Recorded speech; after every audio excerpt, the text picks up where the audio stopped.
Assalamualaikum warahmatullahi wabarakatuh. Teman-teman, ketemu lagi di channel FM Farm Keepers.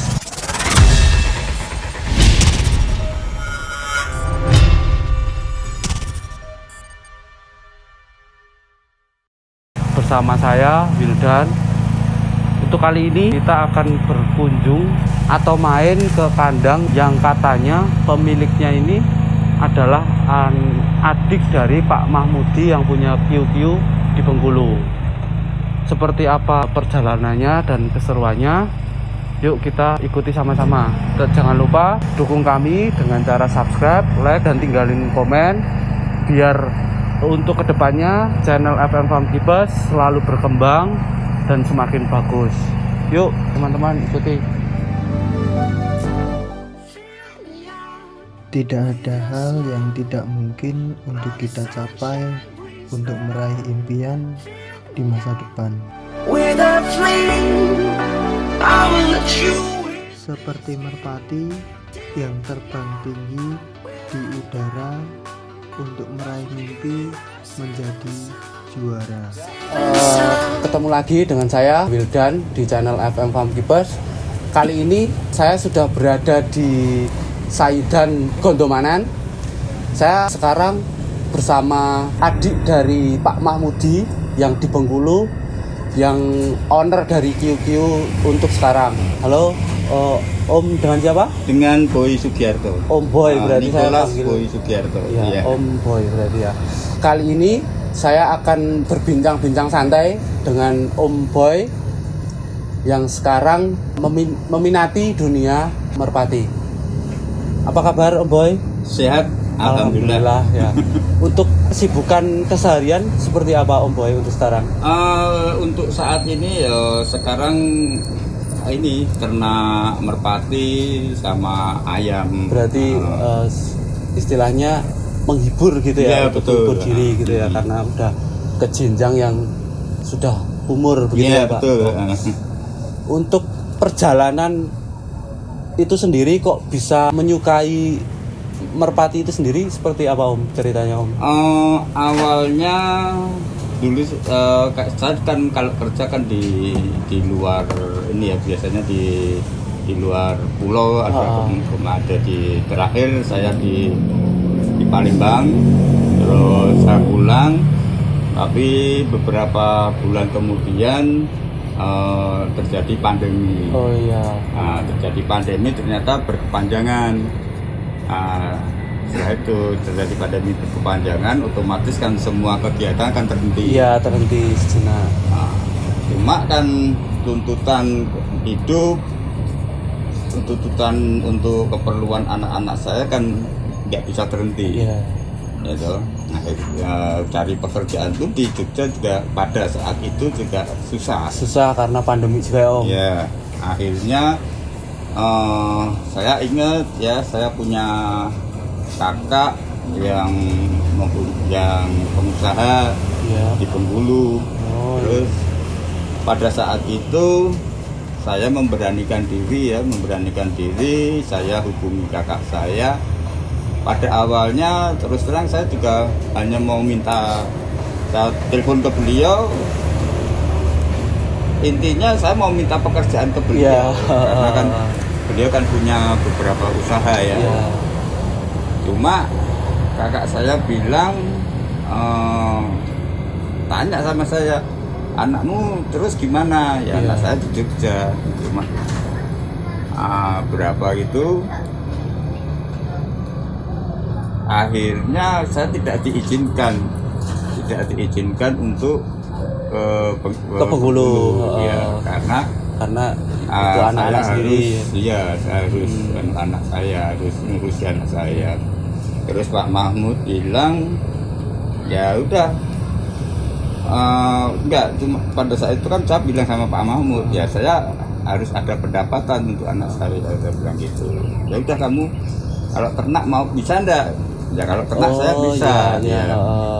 Kalau ternak saya bisa, itu hobi saya dari dulu. Kenapa? Dari dulu saya sukanya ayam.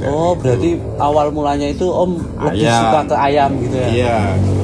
Nah, terus Pak Mahmud bilang ke saya, aku barusan beli kiu-kiu. Oh gitu, saya bilang gitu. Oh iya. Nah, pada saat itu saya tuh nggak tahu kiu-kiu itu apa. Oh berarti belum mengikuti saya nggak media tahu. ya? Iya, saya nggak pernah mengikuti media Merpati itu sama sekali, nggak pernah. Ada beliau bilang saya punya kiu-kiu anak Kenwood gini. Ya saya cuma pada saat itu saya cuma iya aja. Karena saya memang nggak tahu. Nah, saya Merpati sebenarnya bukan bidang saya ya. Nah, cuma pada saat itu ya sudah, karena untuk mengisi kegiatan dan betul. Berharap mendapatkan hasil dari ternak ayam, akhirnya Pak Mahmudi mengirim beberapa ekor ayam ke saya sekalian untuk bikin kandang. Oh iya. Nah, ternyata berapa hari kemudian Pak Mahmudi telepon ke saya, ya udah sekalian ternak Merpati aja, saya bilang gitu. Wah, kalau Merpati saya pengalaman nggak banyak, saya bilang gitu. Lagi pula kan saya segen ya kalau Merpati. Saya tahu ternyata Merpatinya Pak Mahmudi itu kan harganya mahal-mahal. Iya. Saya pada waktu itu saya nganu lah apa? Nggak yakin lah saya masa iya, kurang yakin gitu ya. Nggak yakin lah aku saya bisa gitu. Enggak apa-apa, udah nganu aja. Kamu nanti belajar sambil kamu kenain gitu. Nanti kamu pelan-pelan sambil belajar gitu.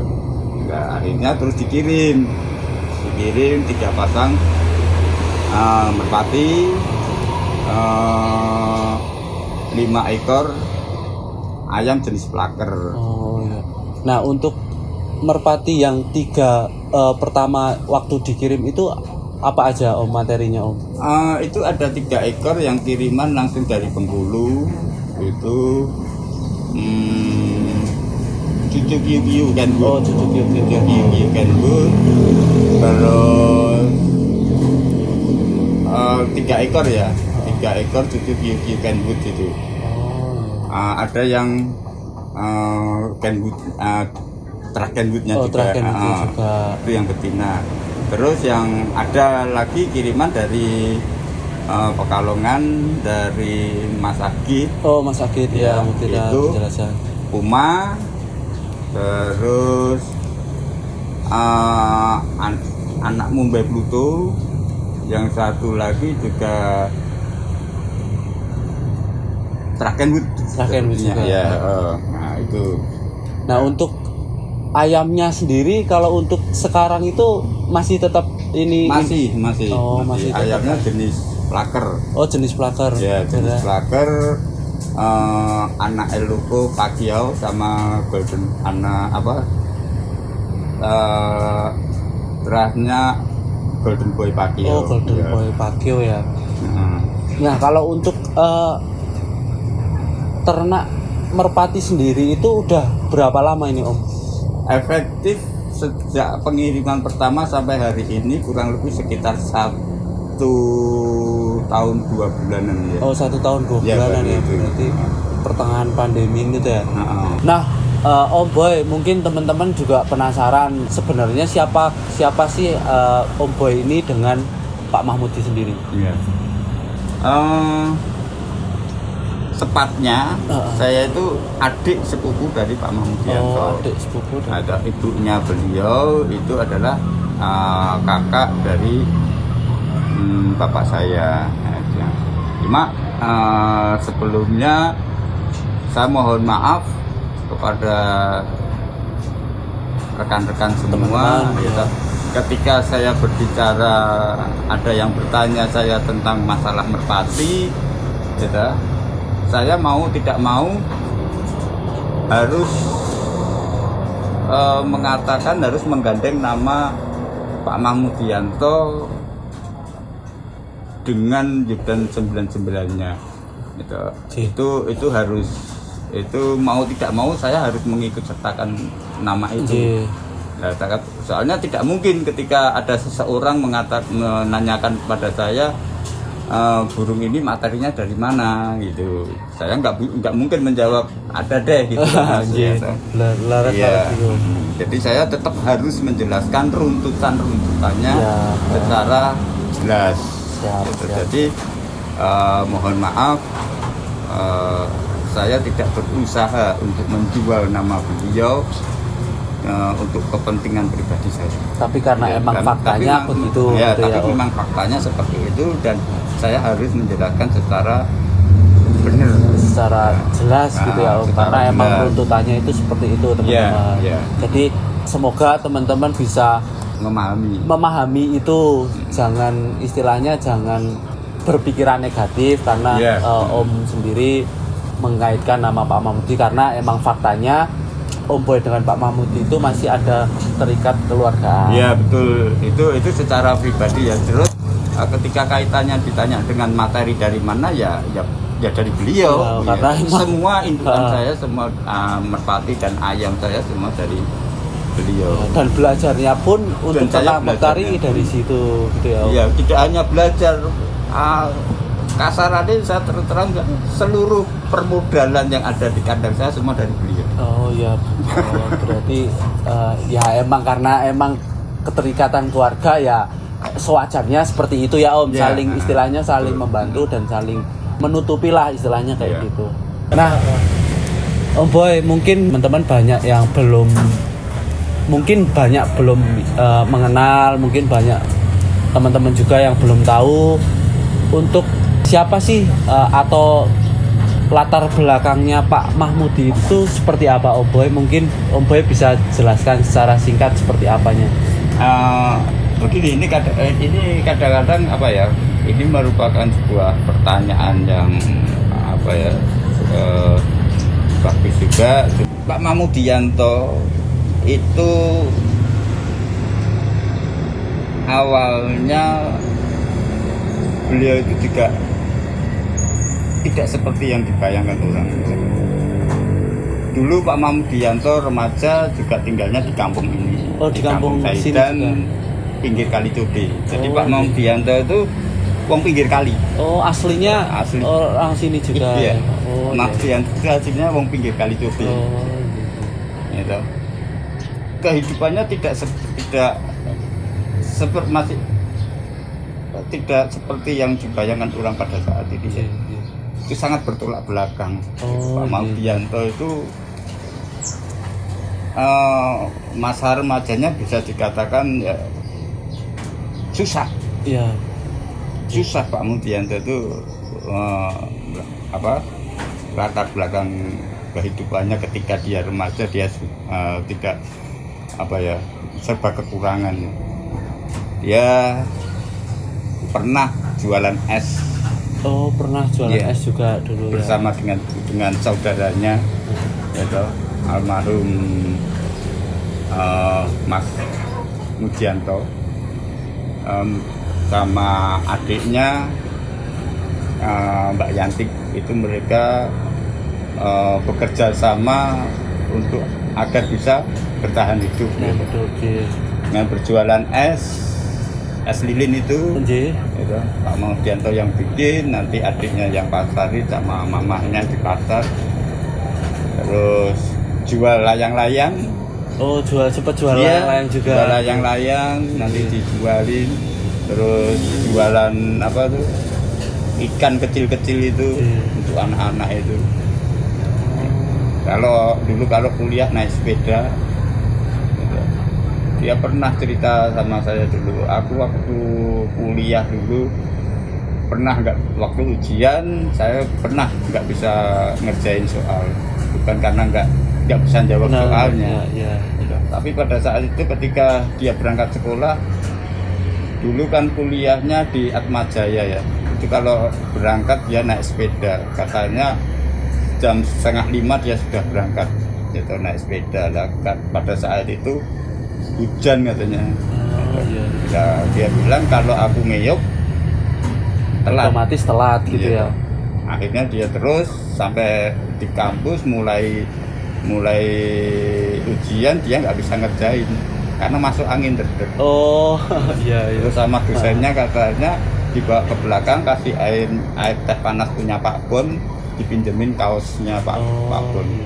Cuma semangat beliau memang luar biasa ya, semangat hidupnya luar biasa, dan dia memang dari dulu full untuk keluarga.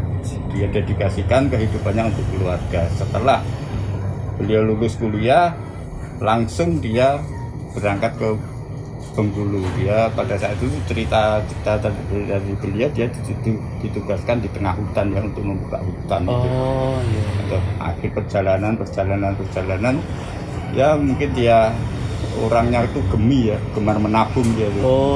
Menabung ya. Pada saat itu hasil tabungannya dia kasih untuk keluarga, karena moto hidupnya, dia ngomong sama saya bahwa moto hidupnya, aku harus bisa merubah nasib keluargaku, aku harus bisa merubah kehidupan keluarga, menjunjung keluarga gitu ya. Iya ya, karena prosesnya itu ternyata beliau berjalan dengan cara yang positif ya. Setahu saya ya, dengan cara yang positif, dengan cara yang lurus ya. Alhamdulillah mungkin Tuhan mendengarkan doa beliau. Jadi akhirnya ya sampai hari ini dia bisa seperti itu. Itu sangat yang luar biasa menurut saya, dan terus terang perjalanan hidup Pak Mahmudianto itu selalu saya ceritakan kepada anak-anak saya, itu bahwa tidak ada hal yang tidak mungkin asalkan kita mau berusaha sekuat tenaga, semampu kita, itu pantang menyerah pokoknya, pantang menyerah. Itu selalu saya tekankan pada anak-anak saya untuk menjadi inspirasi saya secara pribadi untuk mendidik anak-anaknya. Nah, mungkin itu bisa cerita dari Om Boy tentang Pak Mahmudi. Semoga bisa menjadi motivasi buat teman-teman kalau di dunia ini atau hidup ini itu tidak ada yang nggak mungkin selagi kita mau berusaha ya Om. Yeah, dan pasti ada jalannya kalau itu positif. Nah Om Boy, untuk persepsi Om Boy sendiri untuk di dunia merpati, karena Om Boy sendiri kan udah 1 tahun 2 bulan ya menjalani ternak merpati. Nah itu persepsi Om Boy sendiri itu seperti apa untuk dunia merpati? Sebetulnya 1 tahun 2 bulan itu masih belum apa-apa ya kalau untuk dunia merpati, karena rekan-rekan yang lain yang saya tahu itu mereka belajar merpati itu sampai puluhan tahun. Iya betul. Ya, saya masih belum apa-apa ya. Cuma untuk dari awal sampai hingga hari ini saya masih tetap istilahnya dibimbing untuk dunia merpati. Saya dibimbing sama kakak saya, yaitu bagaimana cara merawat merpati, yaitu bagaimana menjodohkannya, terus yang bagaimana yang macam-macam itu saya masih belajar. Masih belajar sama beliau, karena beliau itu memang sejak remaja, itu sejak bisa dikatakan sejak kecil itu sudah hobinya di merpati sama ayam ya. Dan beliau itu memang dari dulu itu memang sangat hobi akan ternak gitu, dan hanya murni ternak. Dia hanya suka ternak, itu istilahnya mengawinkan atau menyilangkan jenis ini dengan jenis ini, nantinya hasilnya seperti apa, mencetak jenis-jenis baru, materi baru gitu ya. Materi baru. Nah, itu sebetulnya hobi beliau. Gitu. Tidak pernah yang namanya istilahnya terus ini misalnya ayam terus diadu atau bagaimana, sama sekali beliau nggak pernah. Nah, juga menjual pun saya belum, pada saat itu saya belum pernah, yang sampai hari ini pun juga ini ya, mungkin dia itu nggak konsentrasinya bukan di sana. Jadi beliau itu konsentrasinya di breedingnya. Di breedingnya ya, berarti di materi ternak. Iya, saya belajar dari beliau, juga dari beberapa teman rekan-rekan yang lain itu. Nah, untuk kesulitan Om Boy sendiri di dunia merpati itu apa? Untuk kesulitannya untuk saat ini gitu. Ya terus terang kalau kesulitannya tuh kalau pas ini ya tentang masalah kesehatan merpati. Oh, berarti kondisi merpati, kesehatan merpati gitu ya. Ketika musim hujan, ketika ini ya itu kan istilahnya pengetahuan saya tentang merpati kan belum terlalu jauh ya, gitu ya. Sebetulnya kan jauh lah gitu, masih belum apa-apa ya. Nah, untuk pian yang sekarang ini Om, yang ready itu, yang udah siap dijual itu ada berapa Om? Kalau untuk pian saat ini ya kemarin tadi yang saya katakan ya, yang terakhir itu kan ada 5 ekor pian dari anak Kiu Carok Lubang Bulan sama cucu Mumbai Pluto Kiu Kenwood. Itu ada kemarin ada 5 ekor. Cuma sudah ada beberapa 2 atau 3 ekor kemarin yang sudah istilahnya dipinang sama rekan-rekan saya. Boleh nggak Om nanti saya pinang satu piikan itu sendiri? Silakan Mas, silakan. Nah, untuk teman-teman nanti untuk negosiasi pian dari Om Boy semisal deal ya nanti di belakang kamera aja. Untuk harganya nanti semisal teman-teman minat atau pengen nih meminang terah QQ, nanti bisa hubungi nomor Om Boy di deskripsi. Nah, untuk kedepannya nih Om, harapan Om Boy sendiri di dunia merpati itu atau soal ternaknya apa nih Om harapannya? Ini pengalaman saya ya, sejak pertama kali saya ternak merpati sampai hari ini. Yang awalnya saya tidak begitu yakin dengan ternak merpati, yaitu atas bimbingan dan dukungan yang sepenuhnya yang sangat luar biasa dari kakak saya, itu akhirnya kita bisa merasakan beberapa manfaat dan keuntungan secara pribadi gitu. Terus terang sedikit banyak saya bisa mengcover keperluan keluarga saya. Berarti udah Ya. Alhamdulillah udah bisa menghasilkan ya Om. Ya, yang kedua saya jadi mempunyai semakin banyak teman. Relasi. Iya. Saya lebih cenderung ke teman gitu ya. Oh, berarti menambah tetap nambah relasinya itu cepat ya kan? Iya, Ya, Om. teman kita bisa ngobrol bersama, kita bisa bercanda itu luar biasa ya. Nah, untuk kedepannya nih Om, ada rencana nggak Om buat tim atau istilahnya merekrut orang buat ngurus kandang? Dunia merpati keasikannya itu kalau player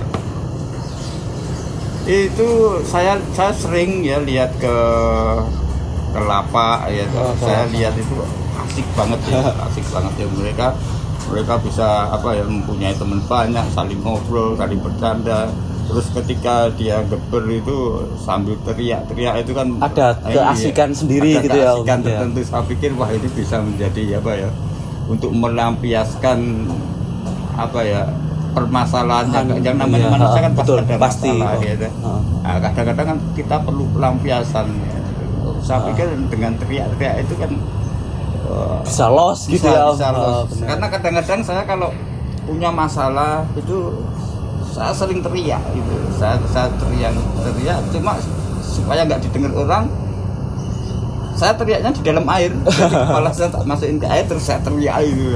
Tapi langsung los. Cuma saya lihat di merpati ya asik banget. Cuma terus terang kalau untuk saya pribadi karena keterbatasan fisik saya, keterbatasan kesehatan saya tidak mungkin untuk melatih sendiri. Cuma saya berharap nanti ke depan saya juga akan bukan merekrut ya, tapi kemungkinan kita ada kerjasama dengan beberapa teman untuk membuat tim player ya. Cuma ya itu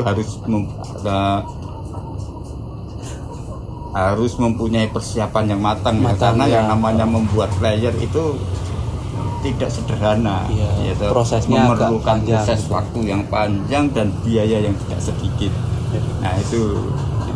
Nah ya untuk Om Boy sendiri. Harapan saya juga semoga Om Boy bisa lebih baik lagi ke depan. Siap. Bisa lebih materinya lebih bagus-bagus lagi dan Yeah. bisa diminati banyak orang. Yeah. Dan yang paling penting sih bisa istilahnya bisa menghidupi keluarga. Betul, Tentunya sih betul. itu ya Om. Ya, Nah, intinya di situ. karena di dunia merpati itu sendiri kayaknya tidak ada matinya untuk kedepannya. Betul. Bakal pesat meningkat terus. Nah, untuk saat ini mungkin cukup sampai di sini dulu untuk videonya. Nanti kita lanjut di review merpati materi dari Om Boy sendiri. Terima kasih yang sudah mengikuti channel FM Farm Keepers. Jangan lupa dukung kami dengan cara subscribe, like, dan tinggalin komen karena komen kalian sangat penting buat kita untuk kedepannya. Terima kasih. Assalamualaikum warahmatullahi wabarakatuh. Salam jaya di udara.